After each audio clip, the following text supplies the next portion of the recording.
Pierre Licia, bonsoir. Vous êtes membre des Jeunes avec François Fillon. On reviendra avec vous sur la droite, bien entendu. Pierre Licia, j'ai l'impression qu'il faut repartir à zéro, représenter le projet, qu'à nouveau tout le monde soit d'accord autour du programme de François Fillon, notamment les centristes. C'est un redémarrage de la campagne à partir de la semaine prochaine? Alors forcément, on sort d'une période extrêmement tourmentée pour le candidat François Fillon. Ça, personne le nie. Mais ce qui est clair aujourd'hui au moins, c'est qu'on se retrouve finalement avec François Fillon qui aujourd'hui est le seul et unique candidat de l'alternance. Et on entendait nos amis centristes qui ont tendance, qui se posent des questions, qui doutent, ce que je veux bien comprendre.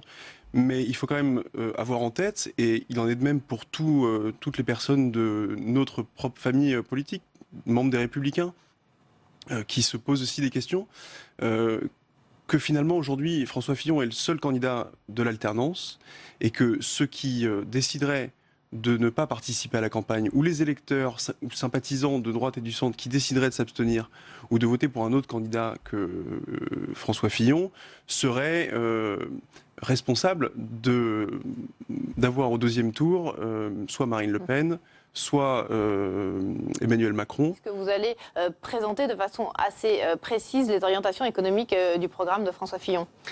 Absolument. Moi, je voudrais juste dire, après ce tour de table, que je suis assez surpris et même ravi de voir que finalement tous les candidats de la campagne présidentielle attendaient que la droite soit prête et que tout se cristallisait autour de François Fillon finalement pour commencer. On n'a pas attendu la droite pour faire nos programmes et travailler sur le fond. Alors ça tombe très bien parce qu'il se trouve que François Fillon a commencé. Bien de corriger votre projet, donc évidemment on va vous attendre parce que vous rectifiez votre projet après François Fillon a commencé dès 2012-2013 à travailler sur un vrai projet de redressement national. En 2017.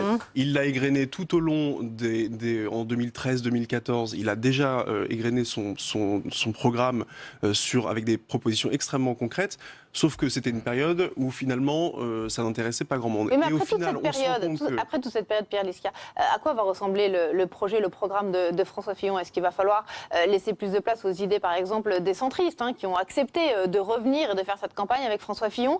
Est-ce que c'est un programme donc édulcoré que va nous présenter en matière économique François Fillon lundi prochain? Ah non, pas du tout. Ce sera pas du tout. Je suis pas porte-parole de François Fillon. Je suis ni son porte-parole ni dans sa tête.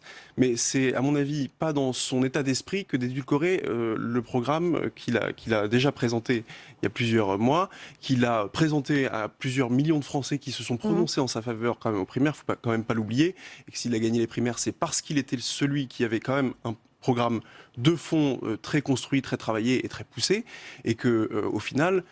C'est aussi le candidat, c'est le seul véritable programme de redressement, et donc finalement édulcorer un peu, revenir en arrière là-dessus, comme le fait par exemple Benoît Hamon après la primaire sur son histoire. Un peu on va parler de Benoît Hamon dans quelques minutes, ne vous inquiétez pas. On va donner la parole à droite. On va donner la parole à au milieu de cette guerre des gauches, je voudrais justement rappeler ce qui différencie un Emmanuel Macron qui est en réalité quelqu'un de gauche. Désolé de le. Pour la gauche, il est à droite, et pour la gauche, il est à droite. Pour la droite, on est central, voilà les réalités. Si je peux simplement donner mon avis, dire que l'assurance chômage pour tous, c'est justement ce que nous combattons. C'est-à-dire que je préfère, moi jeune aujourd'hui, m'engager pour l'emploi pour tous plutôt que le chômage pour tous. Moi, mon idéal, c'est pas le chômage. Mon idéal, c'est l'emploi. Alors, vous avez bien écouté les discours d'Emmanuel Macron, parce que c'est le cas de candidat du travail.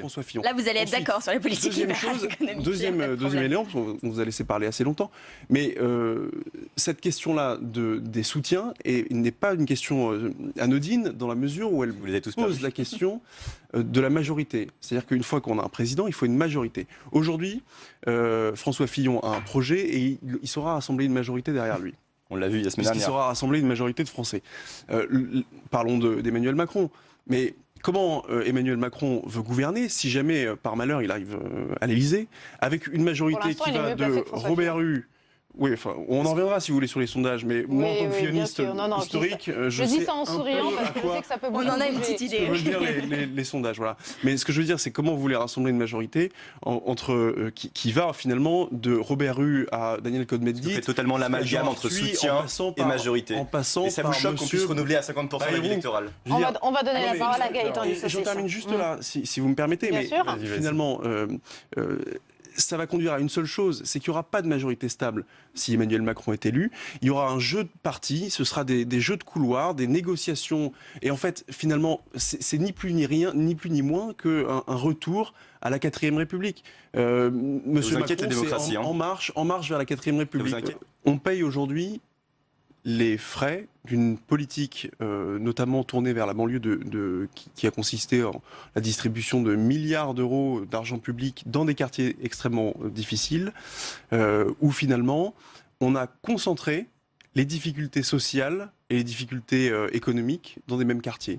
Donc aujourd'hui, on paye cette politique de ghettoisation de certaines populations. Aujourd'hui, la politique à destination des quartiers, elle ne doit pas consister simplement à un saupoudrage d'argent public dans ces quartiers-là. Et c'est en ça que je soutiens profondément le projet que porte François Fillon, c'est que la meilleure des politiques sociales dans les quartiers, la meilleure des politiques sociales, c'est la politique pour l'emploi.